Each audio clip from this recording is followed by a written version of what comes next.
இது Saturday morning கரெக்டாக walking போயிட்டு வரும்போது டெய்லியுமே இந்த சங்குப்பூ பார்த்துட்டு இருப்பேன். சரி நிறையா இதில் வீடியோஸில் இன்ஸ்டாலலாம் பார்த்துருக்கேன். சங்குப்பூ டீ வந்து போட்டு குடிக்கிறது உடம்புக்கு குளிர்ச்சி நல்லா இருக்குன்னு சொல்லிட்டு சரி இன்றைக்கி நம்ம அதை ட்ரை பண்ணி பார்த்துடலாம் அப்படின்னு சொல்லிட்டு தான் எடுத்துகிட்டு போயிட்டு இருந்தேன்.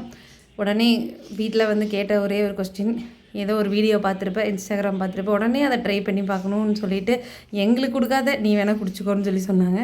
சரின்னு சொல்லிட்டு தான் அதை தான் ரெடி பண்ணிகிட்டு இருந்தேன். நல்லா பூ பறிச்சுட்டு வந்து வாஷ் பண்ணிவிட்டு பாத்திரத்தை வச்சு தண்ணி ஊற்றி நல்லா ஒரு கிளாஸ் வந்து அரை கிளாஸ் ஆகிற வரைக்கும் நல்லா கொதிக்க விட்டுறணும். கொதிக்க விட்டுட்டு நல்லா எதுக்கு கண்ணாடி கிளாஸில் நான் வடிகட்டுறேன்னா, டீ வந்து நார்மலாக இந்த சில்வர் டம்ளர் தான் குடிப்போம். கண்ணாடி கிளாஸில் எதுக்கு வடிகட்டுறேன்னா, இது இங்கே வந்து ஒரு கெமிக்கல் ரியாக்ஷன் நடக்கும். அந்த சங்குப்பூ டீயில் இந்த லெமனை புழிஞ்சிடும்போது லைட் இந்த டார்க் பர்பிள் கலராக இருக்கா, அங்கே பாருங்கள் அப்படியே லைட் பர்பிள் கலராக மாறுதா. இது ஒரு விளையாட்டு. எப்போ டீ போட்டு குடித்தாலும் இதை பண்ணி பார்த்துட்டு தான் நான் குடிக்கிறது.